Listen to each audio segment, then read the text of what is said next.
Coming up, updates on 2 campus theft cases from Furman's Chief of Police. And senior art majors have their work displayed in an on-campus art exhibit. These stories and more coming up on the Nightly News. 3, 2. The following program is produced by students in the Department of Communication Studies at Furman University.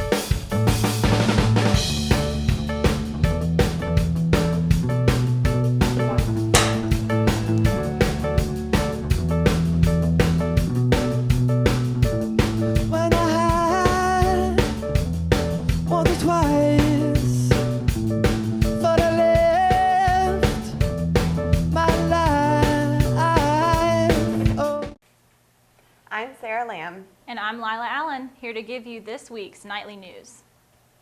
Students received quite a scare in their inboxes on Monday morning. The Furman Emergency Alert email stated that a black bear was on campus. A Furman police officer saw the bear near North Village K around 2 a.m., and the alert was sent out shortly after. Please continue to use caution around campus and keep an eye out for the black bear. There have been 2 sets of arrests made in 2 different theft cases on campus. Here's Carrie Schaefer with our crime segment. Furman University police have arrested 2 suspects for allegedly stealing multiple mopeds from North Village parking lots. Danielle Carr reports. Furman University police have made an arrest in connection with the recent string of moped thefts that have been occurring on campus over the last few weeks. Jackie Wayne Engel and Samantha Rose Flanagan were arrested on April 16th on charges of failing to stop for blue light, receiving stolen goods of $10,000 or more, and possessing, concealing, selling, or disposing of a stolen vehicle. The arresting officer recounts the event. So as soon as I turned around, the truck sped up a little bit and immediately near the top of the hill made a right-hand turn. He was traveling at a little higher rate of speed than I would have done at 9:30 in the morning with students walking around. I went through, same direction, started following him.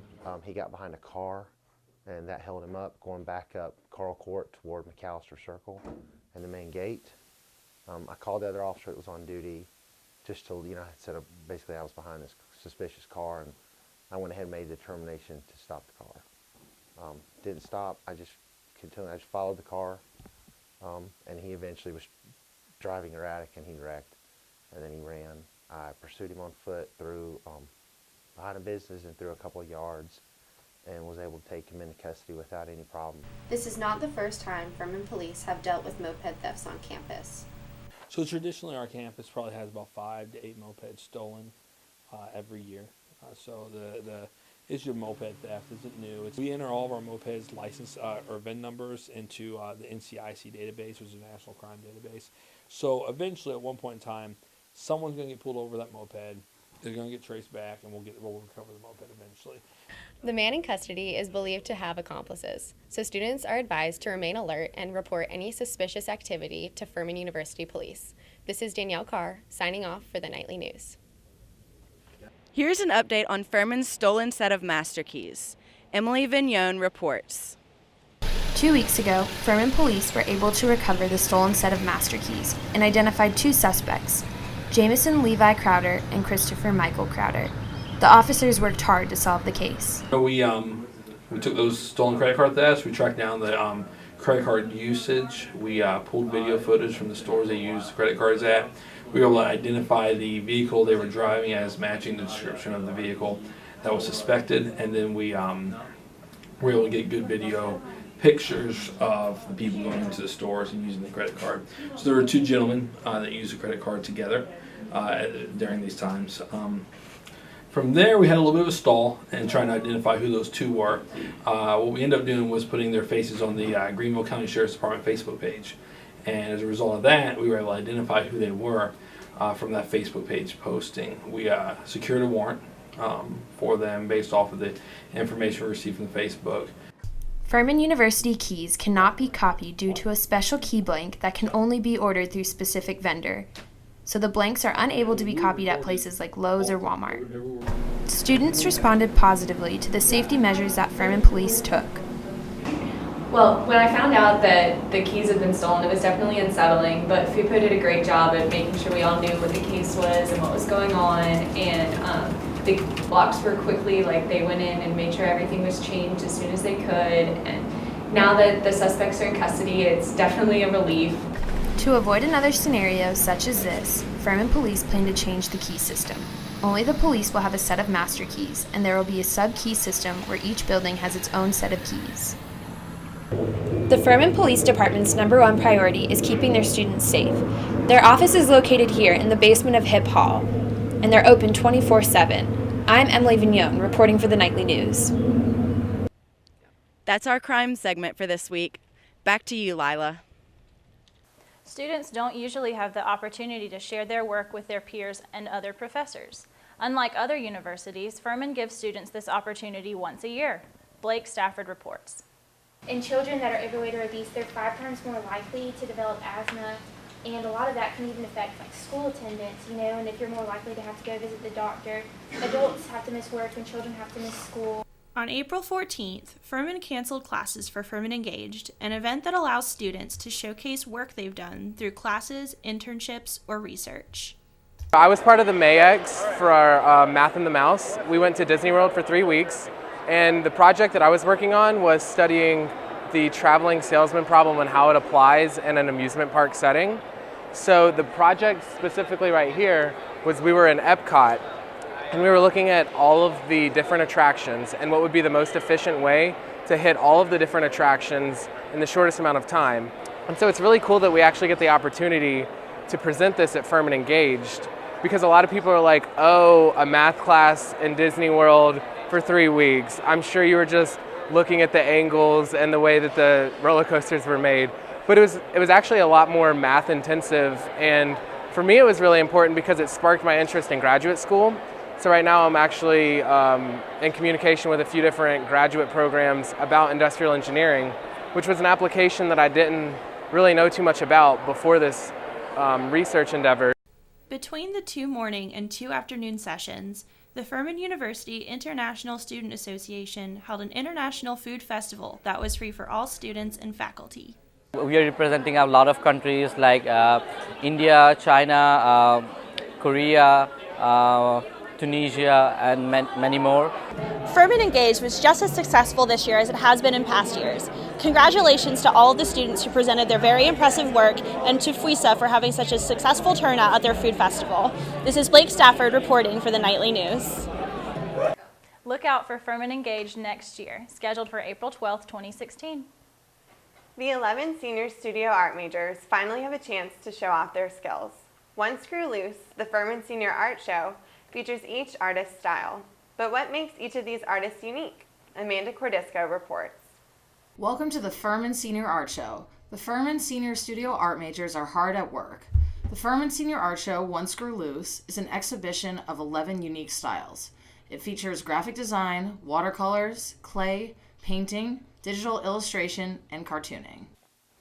If we look around, you can see that there's quite a bit of work that they have been doing in terms of exploring medium, mastering a medium, and finding their expression through a medium. So they have been working towards these things in other classes as well, but they have finally come to some decisions about what their expression is for their senior work, and this is the representation of that expression. Seniors had freedom with both subject and medium, based on an individually chosen theme. The art show was an opportunity for me to create a project about something that I love to do, and also use my interest with soccer and graphic design. And it was just so much fun because I got to digitally illustrate my own fantasy soccer team. I started each of the players off with a sketch, and then I scanned the sketch into Photoshop and used that as the base layer for the rest of the painting process. So there's a paintbrush tool in Photoshop, and I used that tool to create a layer by layer painting for each illustration. And so they were literally started from the most traditional form of art, which is drawing, to one of the most digital forms of art. And then from there, I designed the logo, and then after the logo, I projected that to the product design, and I incorporated the product into the illustration. The Furman Senior Art Show, One Screw Loose, is currently on display in the Row Art Building. Come check out all the seniors' hard work this year.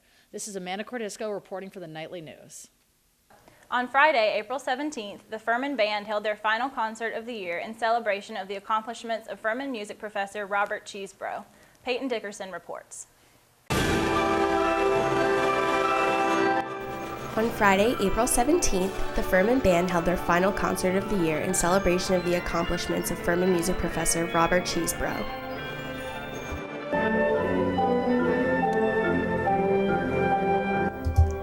Furman's students, parents, and community members were in attendance to support the band.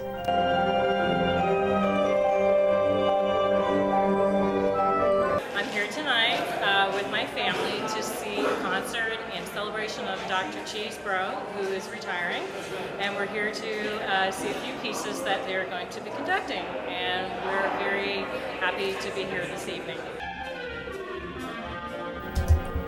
Throughout the evening, Dr. Cheeseborough was honored with dedicated musical numbers and speeches by his fellow Furman professors. See, back in the day when I was an undergrad at Furman, Robert Cheeseborough was my teacher. He was my saxophone teacher. And to have spent 4 years with him, instilling the values that he's done with all these students through the years of how to plan, how to practice, how to succeed, how to have high expectations for yourself, have stayed with me my entire career. I can't possibly thank him enough for what he's given to me and all the students that he's taught. More information about Dr. Cheeseborough and the Furman Band can be found on the music department's page of Furman's website. This is Peyton Dickerson signing off with the Nightly News. Coming up in sports, the soccer team returns from training in Barcelona. And the baseball team had their FU cancer game this week. Here's Jenna Meredith with our sports segment. Furman Baseball had their FU Cancer game on April 21st at Floor Field. The team played South Carolina and won with a score of 2-1. This year, the Paladins raised over $22,000 for Versus Cancer Foundation, which sponsors kids battling cancer. Players and coaches shaved their heads post-game in order to show their support. After winning the SoCon tournament and losing the second round of NCAA tournament, the Furman men's soccer team was back in action this spring. They not only trained in the U.S., but also abroad. David Dingus reports. On Saturday, April 11th, the Furman men's soccer team held their annual alumni spring game.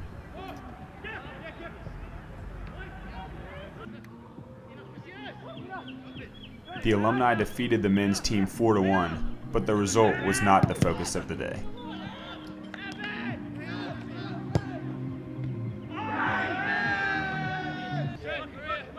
The real reason for the game was to culminate the spring season with a reunion between current and former players. All of the current players and many alumni recently took a trip to Spain to not only train, but also to experience the culture abroad. The players and alumni both fundraised to make the trip possible. The most important aspects of the trip was that everyone bought into fundraising. No one was going to get a free ride. We had everyone join in, whether they could. I didn't want people just to donate money, I wanted people to try and fundraise. And wanted to make sure that we were doing bake sales and pancake breakfasts and tournaments on campus, and everyone tried something. The fundraising effort was fun, to be honest. I mean, it's an opportunity for all of us to reconnect, some of our closest friends to get together and actually pitch in and be on a team again to do something unique with this team of guys. And so it was a great connection point back into the program, but also a great connection point into the current players. The Furman soccer program's hard work allowed the team to take advantage of some of the best training in the world. The training in Barcelona was extremely fast-paced and extremely productive and efficient. Everything they do has a purpose. They motivate you. The trainers were from their youth team, so they were able to relate to us really well. The Furman alumni defeated the Furman men's soccer team in their annual alumni spring game, which concluded the team's spring season. They'll look to repeat as SoCon champions in the fall. This is David Dingus reporting for the Nightly News. That's it for sports. Back to you, Sarah. It's hard to find something a Furman student loves more than free food or the barn. SAC recently capitalized on both of those interests when announcing their homecoming theme for the fall. Jack Kinnett reports.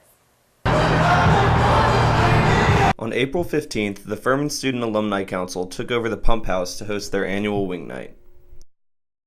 The Pump House, more commonly referred to by its former name, The Barn, is a popular late-night spot for Furman students. SAC put on wing night to get everybody excited for homecoming next year. We introduced the homecoming court and announced the theme, which is board games. So I was able to create a nice little flyer that we posted around the school, and we also took pictures of it to set as our profile pictures on Facebook and Snapchatted it for our My Stories. We had everybody there for trivia. We had DJ trivia, which was tons of fun. Everybody could come and make their own teams, and we all competed. There was a $200 prize for first place, and second place got $100, and third place got $50. Over 100 people were there, and we ran out of wings within the first 30 minutes. It was a huge success. So homecoming is sponsored every year by the Student Alumni Council and by FUSAB.